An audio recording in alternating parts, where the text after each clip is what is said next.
اعوذ باللہ من الشیطان الرجیم، بسم اللہ الرحمن الرحیم۔ السلام علیکم میرے مسلمان بھائیوں، میں ہوں محمد نعیم اور آپ دیکھ رہے ہیں میرا پروگرام حق اور باطل۔ برادران اسلام، زندگی کے تمام دینی اور دنیاوی کاموں میں رہبر کا ہونا ضروری ہے۔ جس طرح گاڑی کو چلانے کے لیے ڈرائیور کا ہونا ضروری ہے، میرے اسلامی بھائیوں، اسلام کو پختہ کرنے اور ایمان کو مضبوط کرنے کے لیے مرشد کامل کا ہونا ضروری ہے۔ قرآن کریم میں ارشاد باری تعالیٰ ہے وَاعْتَصِمُوا بِحَبْلِ اللَّهِ جَمِيعًا وَلَا تَفَرَّقُوا، اللہ کی رسی کو مضبوطی سے پکڑو اور آپس میں تفرقہ نہ ڈالو۔ ایک پیر کامل با منزلہ ایک رسی کے ہوتا ہے، اس کے دامن سے چمٹ جاؤ اور مخالفت اختیار نہ کرو۔ آپس میں تفرقہ ڈالنے والے ایک قسم کے ظلمات یعنی اندھیرے میں ڈوب جاتا ہے۔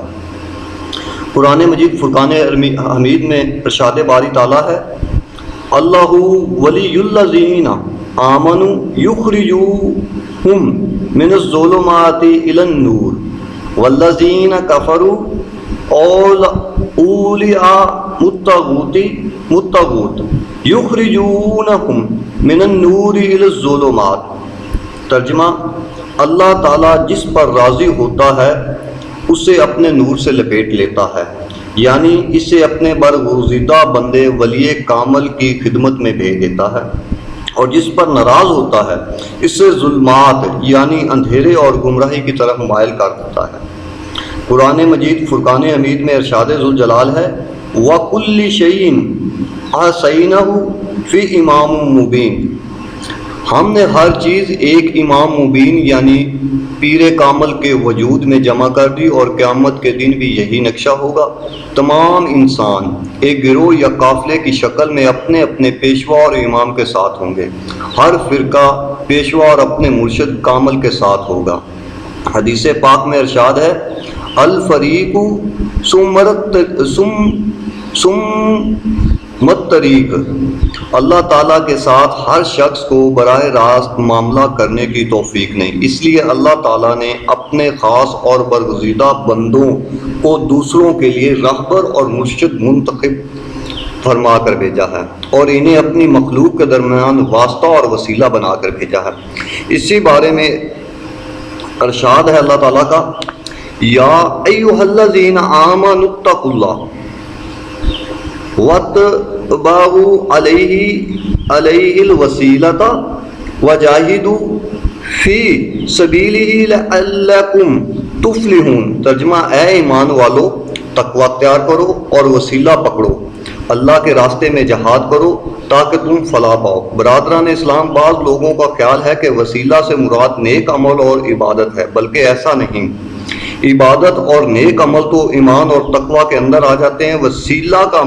وسیلے کے امراض کے لیے کیا گیا ہے کہ وسیلہ سے مراد رفیق اور راہبر باطنی یعنی مرشد کامل ہے۔ جس طرح حضرت موسیٰ علیہ السلام کی قوم نے کہا تھا آرَنَ اللَّهَ جُرَّةً، یعنی ہم کو اللہ تعالیٰ ظاہر دکھاؤ تب ہم مانیں گے، ہمیں کیا معلوم کہ یہ باتیں جو تم ہمیں بیان کرتے ہو یہ واقعی صحیح اور سچی ہیں یا تم خود بنا کر لاتے ہو۔ اس بات پر حضرت موسیٰ علیہ السلام نے فرمایا اے نادانو، تم میں اتنی طاقت نہیں کہ اللہ تعالیٰ کو دیکھ سکو۔ اللہ نے اپنے اور تمہارے درمیان مجھے وسیلہ بنا کر بھیجا، لیکن انہوں نے اس بات کو نہ مانا اور اپنی ضد پر ڈرے رہے۔ اس پر حضرت موسیٰ علیہ السلام نے اللہ تعالیٰ کی بارگاہ میں اپنی قوم کی یہ جہالت کی باتیں اور ہٹ درمی بیان کی۔ تب بارگاہ خدا بندی سے حضرت موسیٰ علیہ السلام کو حکم ہوا کہ اپنی قوم کے بڑے بڑے سردار اور 70 طاقتور آدمی اکٹھے کرو۔ چنانچہ وہ سب لوگ حضرت موسیٰ علیہ السلام کے ساتھ کوہ طور پر اللہ کو دیکھنے کے لیے جمع ہو گئے۔ تو اللہ تعالیٰ نے اپنی کلیمی تجلی فرمائی تو سب کے سب مر گئے، اور کوئی بھی سوائے حضرت موسیٰ علیہ السلام کے باقی نہ رہا۔ آپ نے اللہ تعالیٰ کی بارگاہ میں عرض کی یا الہی، انہوں نے بے وقوفی کی ہے تو ان سے درگزر فرما۔ حضرت موسیٰ کی درخواست پر اللہ تعالیٰ نے انہیں دوبارہ زندہ کر دیا اور وہ توبہ طائب ہو گئے اور اسلام قبول کر لیا۔ سچے دل سے اقرار کیا کہ اے حضرت موسیٰ علیہ السلام، بے شک ہم براہ راست اللہ سے کلام کرنے یا سننے کے قابل نہیں ہیں، تو اللہ تعالیٰ اور ہمارے درمیان وسیلہ اور ذریعہ ہے۔ پیارے مسلمان بھائیوں، یہ واقعہ قرآن کریم میں موجود ہے۔ اللہ تعالیٰ کی نیک اور برگزیدہ بندوں کی تعظیم بائینہ اللہ تعالیٰ کی تعظیم ہوتی ہے۔ انبیاء اکرام کی تعظیم اور اولیاء اکرام کی تعظیم محمود ہے، اور دولت مندوں اور چارہ پرستوں کی تعظیم مذموم ہوتی ہے۔ میرے مسلمان بھائیوں، شیطان ہر انسان کے ساتھ بڑے بڑے داؤ کھیلتا ہے اور اللہ تعالیٰ کی برگزیدہ ہستیوں سے بد ظن کر دیتا ہے، اور ان کی تعظیم اور ادب کا منکر ان کا دشمن بنا دیتا ہے۔ اگر کوئی شخص اولیاء کرام کا نام تعظیم کے ساتھ لے لے تو سخت چڑھ آتی ہے۔ بزرگان دین سے بغض اور حسد کی وجہ سے شیطان اپنے ہم نواؤں اور ہم مقرب لوگوں کو طرح طرح کے باطل دلائل اور گمراہی پر قائم رکھتا ہے، اور کبھی ذہن میں خیال دلاتا ہے کہ اللہ تعالیٰ شہرک کے نزدیک ہے اور خود سمیع بصیر ہے۔ انسان کو ہیلے وسیلے اور شفاعت کی کیا ضرورت ہے؟ اولیاء اکرام اور انبیاء اکرام بھی ہماری طرح انسان ہیں۔ اللہ تعالیٰ عادل ہے، سفارش اور وسیلہ کی کیا ضرورت ہے؟ اس طرح کے شیطان دل میں وسوسے ڈالتا ہے کہ تم تو توحید کے ماننے والے ہو اور توحید پرست ہو، اور انبیاء اکرام اور اولیاء اکرام کو ماننے والے تو انسان پرست ہیں۔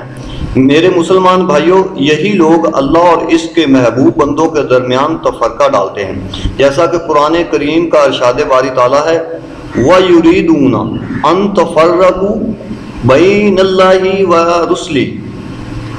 ترجمہ، وہ اللہ اور اس کے رسول کے درمیان فرق ڈالتے ہیں اور غیر راہ ثابت کر کے راہ راست سے ہٹاتے ہیں، اور شیطانی راستے پر خود بھی چلتے ہیں اور دوسروں کو بھی چلاتے ہیں، اور شرک کہہ کر خود بھی بھٹک جاتے ہیں اور دوسروں کو بھی اس کا شکار بنا دیتے ہیں۔ قرآن کریم میں اللہ تعالیٰ کا ارشاد ہے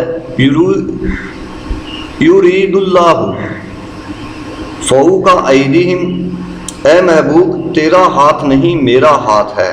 حدیث پاک میں حضور نبی کریم صلی اللہ علیہ وسلم کا ارشاد ہے بی یبصرو بی یسمع بی ینطقو و بی یسمع و بی یبطش۔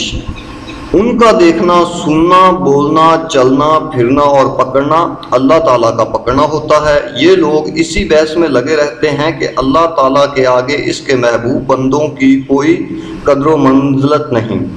یہ عجیب توحید ہے کہ اللہ تعالیٰ کی تعظیم تو کی جائے مگر اس کے محبوب بندوں کی مخالفت کی جائے۔ اسی مخالفت کی وجہ سے شیطان درگاہ الہی سے نکالا گیا۔ وہ تو ان جیسے عبادت گزار اور عالم ان شیطانی توحید والوں کے علمدار سے تو نہیں تھا، اور استاد الملائکہ تھا۔ جب اس نے اللہ کے محبوب اور مقبول بندے کی تعظیم نہ کی تو قیامت تک کے لیے لعنتی ہو گیا۔ اس سے معلوم ہوا کہ ان کے کفر و شرک میں کوئی فرق محسوس نہیں ہوتا۔ میرے مسلمان بھائیوں، جو لوگ اللہ کے محبوب اور برگزیدہ بندوں کی تعظیم صرف اللہ کے لیے کرتے ہیں اور ان کو اللہ تعالیٰ کے راستے میں راہبر اور رفیق سمجھتے ہیں، وہ ان جھوٹے اور شیطانی توحید والوں کی نسبت ہزار درجہ بہتر ہیں۔ جو لوگ اللہ کے رسول اور اس کے محبوب بندوں کے مقام کو سمجھتے ہیں وہ اندھوں کی طرح ہے، نہیں سمجھتے وہ اندھوں کی طرح ہیں۔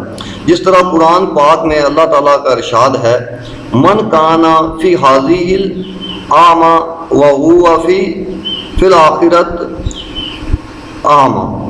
ترجمہ، جو لوگ اس دنیا میں اندھے ہیں وہ آخرت میں بھی اندھے ہیں۔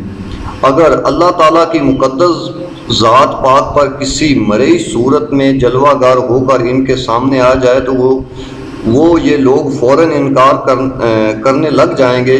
قرآن پاک میں ارشاد باری تعالیٰ ہے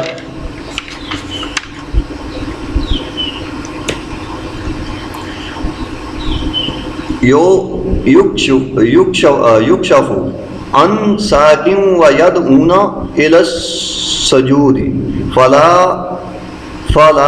استطیعون خاشعۃ ابصارهم ترجمہ: جس دن اللہ تعالیٰ اپنی پنڈلی ظاہر فرمائیں گے اور ان لوگوں کو سجدے کے لیے کہا جائے گا تو وہ لوگ سجدہ نہیں کریں گے اور ان کی آنکھیں شرک اور شک و شبہ کے خوف سے حیران رہ جائیں گی۔ مختصر یہ کہ مرشد کامل کے وسیلہ کے بغیر نفس کی انانیت اور فرعونیت اور اس کی ہر بری خلط ہرگز دور نہیں ہو سکتی، اور نہ ہی نفس ہمارا مرتا ہے۔ حضرت شیخ سعدی رحمۃ اللہ فرماتے ہیں، یک زمانہ صحبت با اولیاء بہتر از صد سالہ اطاعت بے ریا۔ جب کسی صاحب دل کے پاس یعنی اولیاء اللہ کے پاس پہنچے گا تو قیمتی موتی بن جائے گا۔ کسی ولی کامل کی ایک لحظ کی صحبت 100 سال کی بے ریا عبادت سے بھی بہتر ہے۔ طالب کو چاہیے کہ اللہ تعالیٰ کے راستے پر مرشد کامل راہبر کا دامن ضرور پکڑے، کیونکہ اس کے بغیر کوئی چارہ نہیں، اور جب تک نفس ہمارا نہ مرے دل زندہ نہیں ہوتا۔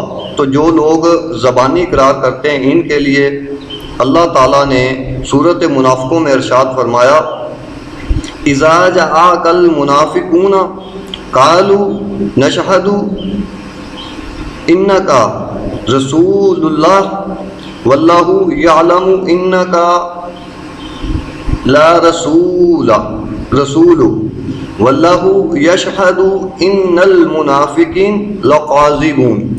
اے محبوب، تیرے پاس منافق لوگ یہ کہتے ہوئے آئیں گے کہ ہم گواہی دیتے ہیں تو سچ مچ اللہ کا رسول ہے، اور اللہ خوب جانتا ہے کہ تو اللہ کا رسول ہے، بلکہ اللہ تعالیٰ گواہی دیتا ہے کہ منافق اس ربانی اقرار میں جھوٹے ہیں۔ تو دوستو مزید آگے انشاءاللہ تعالیٰ اور بھی چلتا رہے گا، یہ میرا بیان چلتے رہیں گے، اور اس کے لیے قرآن مجید کے اور 2 دلائل ہیں اولیاء اللہ کے، وہ بھی میں آپ کے سامنے رکھ دیتا ہوں۔ وَمَن يُؤْتِ اللَّهَ وَرَسُولَهُ فَأُولَٰئِكَ، اور جو اللہ اور اس کے رسول کا حکم مانتے ہیں تو ان کو ساتھ ملے گا۔ کن لوگوں کو ساتھ ملے گا؟ مَعَ الَّذِينَ أَنْعَمَ اللَّهُ، جن پر اللہ نے فضل کیا، علیہم من النبیین یعنی انبیاء کرام،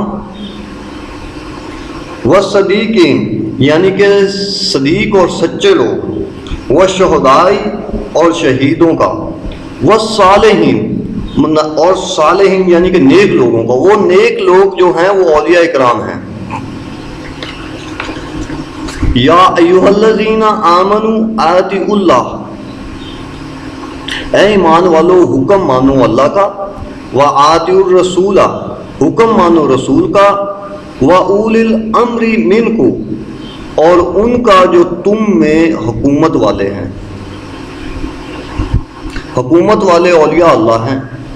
تم اور ہم عام انسان میں اتنی طاقت نہیں ہے کہ ہم اللہ اور اس کے رسول یا اللہ کی تجلیات کو بظاہر دیکھ سکیں یا اس سے ملاقات کر سکیں۔